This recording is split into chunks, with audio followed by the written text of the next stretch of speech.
ಜೀರಿಗೆ. ನಾನು ಎಲ್ಲ ಪಲ್ಯಕ್ಕೂ ಜೀರಿಗೆಯನ್ನು ಯೂಸ್ ಮಾಡ್ತೀನಿ. ಜೀರಿಗೆ ಪರಿಮಳದಿಂದ ಪಲ್ಯ ಇನ್ನೂ ರುಚಿ ಹೆಚ್ಚಾಗುತ್ತೆ ಅನ್ನೋ ಕಾರಣಕ್ಕೆ. ಸ್ವಲ್ಪ ಸಾಸಿವೆ, ಚಿಕ್ಕದಾಗಿ ಕಟ್ ಮಾಡ್ಕೊಂಡಂಥ ಕೆಂಪು ಮೆಣಸನ್ನು ಹಾಕ್ತೀನಿ. ಹಸಿಮೆಣಸನ್ನು ಹಾಕಲ್ಲ, ನಮ್ಮನೇಲಿ ಯಾರು ಖಾರ ತಿನ್ನಲ್ಲ, ಹಾಗಾಗಿ ಇದನ್ನು ಸ್ವಲ್ಪ ಫ್ರೈ ಮಾಡ್ಕೊಳ್ಳೋಣ.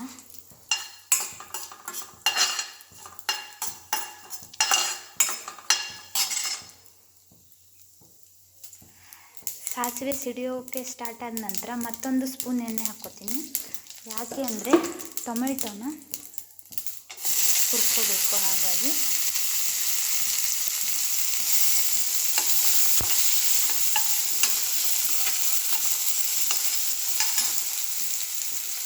ನಾನು ಟೊಮೆಟೊ ಬೇಗ ಫ್ರೈ ಆಗಬೇಕು ಅನ್ನೋ ರೀಸನ್ಗೆ 1 ಚಿಟಿಕೆಯಷ್ಟು ಉಪ್ಪನ್ನು ಹಾಕ್ತೀನಿ.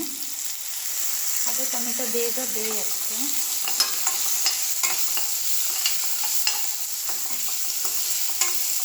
ಟೊಮೆಟೊ ತುಂಬ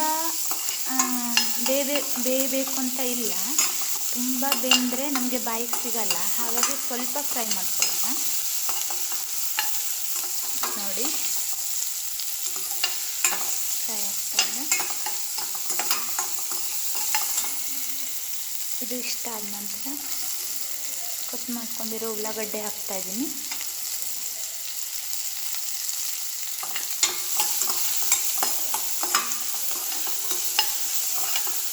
ಈರುಳ್ಳಿನ ಕೂಡ ಚೆನ್ನಾಗಿ ಫ್ರೈ ಮಾಡ್ಕೋಬೇಕು.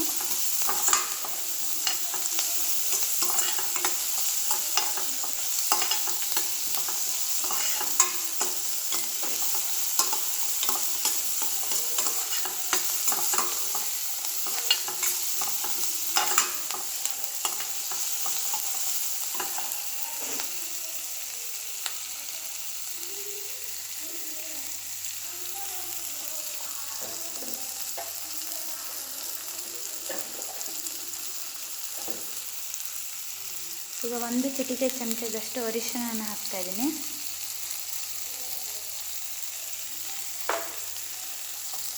ಇದನ್ನು ಹಾಕೋದ್ರಿಂದ ಕಲರ್ ಮಾತ್ರ ಅಲ್ಲ, ರೋಗ ನಿರೋಧಕ ಶಕ್ತಿ ಮತ್ತು ಯಾವುದಾದ್ರೂ ಬ್ಯಾಕ್ಟೀರಿಯಾನ ಸಾಯಿಸುತ್ತೆ. ಹಾಗಾಗಿ ನೋಡಿ ಎಷ್ಟು ಚೆನ್ನಾಗಿ ಕಲರ್ ಬಂತು ಅಂತ.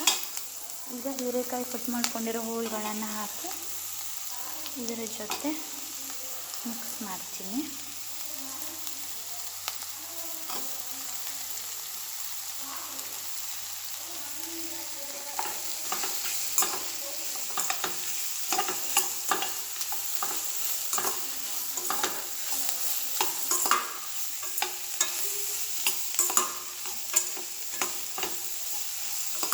ನೋಡಿ ಎಷ್ಟು ಚೆನ್ನಾಗಿ ಕಲರ್ ಬಂತು ಅಂತ. ಈಗ ನಾನು ಕಾಯಿ ತುರಿ ಹಾಕ್ಕೋತೀನಿ.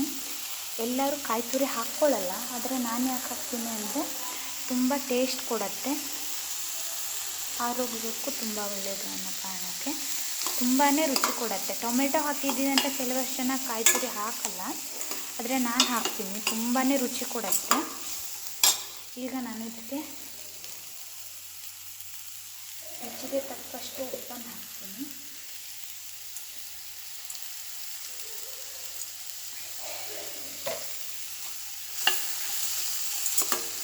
ಸ್ವಲ್ಪ ಸ್ವೀಟಿಗೋಸ್ಕರ ಬೆಲ್ಲನ ಹಾಕ್ತೀನಿ. ಎಲ್ಲರೂ ಬೆಲ್ಲ ಹಾಕಲ್ಲ, ಬಟ್ ನಾನು ಬೆಲ್ಲ ಹಾಕ್ತೀನಿ. ಬೆಲ್ಲ ಹಾಕೋದ್ರಿಂದ ರುಚಿ ಇನ್ನಷ್ಟು ಚೆನ್ನಾಗಿ ಆಗುತ್ತೆ.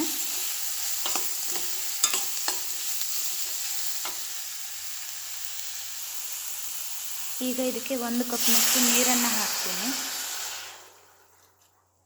ಮತ್ತು ಒಂದು ಸಲ ಚೆನ್ನಾಗಿ ಮಿಕ್ಸ್ ಮಾಡ್ತೀನಿ, ಬೆಲ್ಲ ಎಲ್ಲ ಕರಗಲಿ ಅಂತ.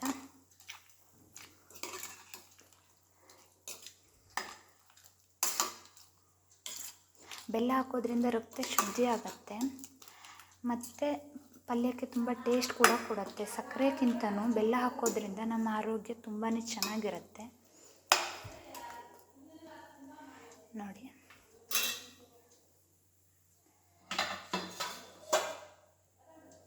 ಈಗ ಇದನ್ನು ಕ್ಲೋಸ್ ಮಾಡ್ತೀನಿ. ಇದು ಬೆಂದರೆ ನಂತರ ಪಲ್ಯ ರೆಡಿ ಆಗುತ್ತೆ. ನೋಡಿದ್ರಲ್ಲ ಫ್ರೆಂಡ್ಸ್, ನೀವು ಈ ಥರ ಹೀರೆಕಾಯಿ ಪಲ್ಯ ಮಾಡೋದ್ರಿಂದ ತುಂಬ ರುಚಿ ಕೊಡುತ್ತೆ ಮತ್ತು ನಿಮ್ಮ ಮನೆಯವರಿಗೂ ತುಂಬ ಇಷ್ಟ ಆಗುತ್ತೆ. Thanks for watching. ನಿಮಗೆ ಈ ವಿಡಿಯೋ ಇಷ್ಟ ಆದರೆ ಲೈಕ್ ಮಾಡಿ, ಶೇರ್ ಮಾಡಿ, ಕಮೆಂಟ್ ಮಾಡಿ ಮತ್ತು ನನ್ನ ಚಾನಲ್ನ ಸಬ್ಸ್ಕ್ರೈಬ್ ಮಾಡಿ.